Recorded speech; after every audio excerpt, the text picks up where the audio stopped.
Hello students, यहाँ पे हम अनदर डिटेल्स प्रॉब्लम का डिस्कस करेंगे जो जेईई एडवांस 2003 में आया हुआ है। इसके अंदर क्या है कि गिवन है कि सोप बबल है being blow and is a very narrow tube radius small b air density rho move with the velocity v inside the tube and come rest inside the bubble. ये important line है, इसका हम लोग use करेंगे। The surface tension of the soap bubble solution is capital T. After some time, bubble having grow to the radius small r separate from the tube. Find the value of small r. देखो, इसको solve करने का वही तरीका है जो हम लोगों ने पहले सॉल्व किया है। आपने देखा होगा सोप एक खिलौने की तरह एक चीज़ आती है। इसके अंदर एक ये रिंग बना होता है, ये हैंडल होती है जहाँ आप हाथ से पकड़ते हो और इसके ऊपर एक सोप का फिल्म ले लेते हो और यहाँ से आप ब्लो करते हो, यहाँ से फूंक मारते हो। तो जैसे जैसे फूंक मारते हो ये बड़ा होता है, ये बबल ऐसे बड़ा होता चला जाता है। बिल्कुल उसी फिगर को यहाँ पे ये बनाया हुआ है। यहाँ से एक चीज़ तो देख सकते हो कि यहाँ पे दो चीज़ें काम करेंगी। ये इस रिंग के ये जो बबल है ये रिंग के कांटेक्ट में है, तो डेफिनेटली इस पर जो है सरफेस टेंशन काम करेगा। तो सरफेस टेंशन ही इसको इस रिंग से चिपका करके रखेगा। और उसकी वैल्यू लास्ट क्लास के अंदर हम लोगों ने निकाली थी कि सरफेस टेंशन की वैल्यू होती है 2 pi capital T small r square upon capital are.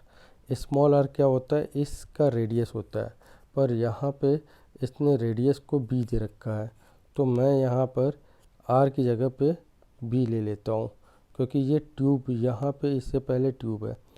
तो अब मैं इस सरफेस टेंशन के इक्वेशन को लिख देता हूँ 2 pi capital T B square upon small r. Small r इस बबल का रेडियस इन्होंने दिया हुआ है और बोला है कि जब स्मॉल आर हो जाता है तो ये डिटैच हो जाती है। अब देखो यहाँ पे हो गया रहा है, सरफेस टेंशन के अगेंस्ट में कौन है। अगर यहाँ पे ध्यान दो तो ये तुम जो भी फूंक मार रहे हो तो ये जो एयर मॉलिक्यूल है ये जा कर के इस जगह पे टकरा रहे हैं और टकराने के साथ यहाँ पे लिखा हुआ है कम टू रेस्ट, यानी कि इनके इसके पहले मोमेंटम इनके पास v है, अब फाइनल मोमेंटम इनके पास क्या हो रहा है, 0 हो जा रहा है। तो आप यहाँ पे एक चीज़ आइडिया आप लगा सकते हैं कि इस पे जो फोर्स आ रहा होगा वो change in momentum, air molecules के चेंज इन मोमेंटम की वजह से आ रहा होगा। यहाँ पे एक गलती करते हैं बच्चे, वो एक्सेस प्रेशर का वो थ्योरी यूज कर लेते हैं। उनको लगा एक्सेस प्रेशर तब यूज करेंगे जब हमारे पास एयर बबल जो होगा ना ये रेडियली इस पर फोर्स लगाएगा और इसकी वजह से इसका एक्सपेंशन होगा, पर यहाँ पे ऐसा नहीं हो रहा है। यहाँ पे क्या हो रहा है कि ये एयर जा रही है और इस एंड पे स्ट्राइक कर रही है, और सिंस ये क्या होता है थोड़ा लेवल पे आप इलास्टिक मान सकते हैं, तो ये सिमेट्रिकली बढ़ रहा है, इस फोर्स की वजह से सिमेट्रिकली बढ़ रहा है। ठीक है, तो अब यहाँ पे हम एयर जो जा रहा है उसके बारे में हम बात करते हैं। तो आप मान लो कि यहाँ से एयर चला टी टाइम के अंदर, वो कुछ यहाँ पे पहुँचा होगा। ये डिस्टेंस हमारे पास कितना हो जाता है, v इंटू डी टी बहुत ही छोटा इंटरवल हमने ले लिया। तो इसमें एयर मॉलिक्यूल कितने हैं हमारे पास, अगर हमें निकालना है तो हम निकाल लेते हैं। क्या होगा, एरिया ऑफ क्रॉस सेक्शन, ये इस सर्कल का पाई बी स्क्वायर एरिया और इनटू लेंथ टी टाइम में जिसने एयर जितना लेंथ ट्रेवल किया है इस तरह का एक सिलेंडर बनाया होगा, तो ये क्या होगा, एरिया इनटू लेंथ। ओके, तो और इस एयर की डेंसिटी अगर आप लोग की मल्टीप्लाई कर देंगे रो, जो कि क्वेश्चन के अंदर गिवन है, तो ये क्या हो जाता है, क्या ये मास हो जाता है क्या, इस एयर का मास जो इस सिलेंडर के अंदर है। क्योंकि टकराने से टी टाइम के अंदर टकराने में जो सिलेंडर, ये जो हम सिलेंडर का इमेजिनेशन कर सकते हैं, ये सिलेंड्रिकल मॉलिक्यूल जा करके इस सरफेस से टकराएगा, ये जो भी सरफेस है। तो आप यहाँ पे देखेंगे तो dm बाई dt कितना हो गया, pi B square v into rho. और हम जानते हैं कि फोर्स जो होता है हमारा rate of change of momentum होता है, और p को हम लिख सकते हैं m इंटू वी, तो v तो हमारा कांस्टेंट है क्योंकि इन्होंने वेलोसिटी दे रखा है ये, और ये वेलोसिटी v वेलोसिटी हम एयर का इस पूरे रीजन में कांस्टेंट मानेंगे, तो ये v और dm बाई dt, तो dm बाई dt को आपने क्या लिख दिया v और pi B square v into rho, तो ये आपके पास में आ गया pi B square rho V square, ये आपका फोर्स आ गया।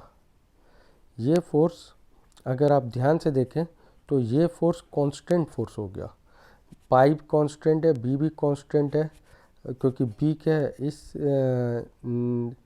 पार्ट का रेडियस है जो ओपनिंग है, जहाँ से आप एयर यहाँ से फूंक एंटर करती है ओपनिंग, तो वो उसका भी रेडियस भी फिक्स है, रो है, और वी क्या है वेलोसिटी, ये सब फिक्स है। तो फिर अब सवाल ये उठता है कि फिर ये डिटैच कैसे होगा, तो वही कॉन्सेप्ट लगा सकते हैं कि ये तो फिक्स फोर्स है पर सरफेस टेंशन हमारा हमेशा बदलता रहेगा, इस फोर्स की वजह से इसका रेडियस बढ़ता रहेगा, पहले ये इतना छोटा रहा होगा, फिर इतना बड़ा, इसका इतना बड़ा, इसका इतना बड़ा, इसका इस वेलोसिटी की वजह से इसका रेडियस बढ़ रहा होगा, और रेडियस बढ़ने से क्या होगा सरफेस टेंशन कम हो रहा होगा।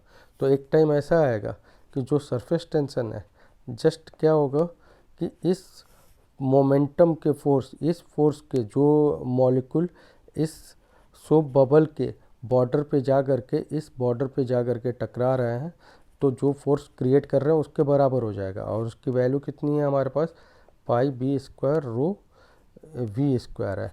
इसकी वैल्यू अगर आप रख दें सरफेस टेंशन की तो 2 pi capital T B square upon small R, ये क्या होगा pi B square rho V square, तो यहाँ से कुछ कैंसिल हो रहा है, बी स्क्वायर कैंसिल हो गया। एक और छोटी सी चीज़ ध्यान देनी होगी कि ये जो फोर्स है ये सोप सॉल्यूशन है, तो सोप सॉल्यूशन के दो सरफेस होते हैं, तो इस पूरे सरफेस टेंशन में 2 का मल्टीप्लाई करना पड़ेगा। देखो इसका जो तुम एरिया ऑफ क्रॉस सेक्शन बनाओगे सोप बबल का, तो एरिया ऑफ क्रॉस सेक्शन में आपके पास आपके पास आएंगे सरफेस, इन दो सरफेस की वजह से आपका सरफेस टेंशन डेवलप होगा, इसलिए यहाँ पे 2 का मल्टीप्लाई करना पड़ेगा। तो 2 का मल्टीप्लाई हम यहाँ पे कर देते हैं, बी कट गया, पाई कट गया, और कुछ कट रहा है और कुछ तो नहीं कट रहा है, हमें स्मॉल आर बताना ही है, तो स्मॉल आर की वैल्यू जो आ रही है ये उधर चला जाता है, यहाँ पे 4, ये टी हो गया रो वी स्क्वायर, ये हमारा आंसर आ गया। ओके।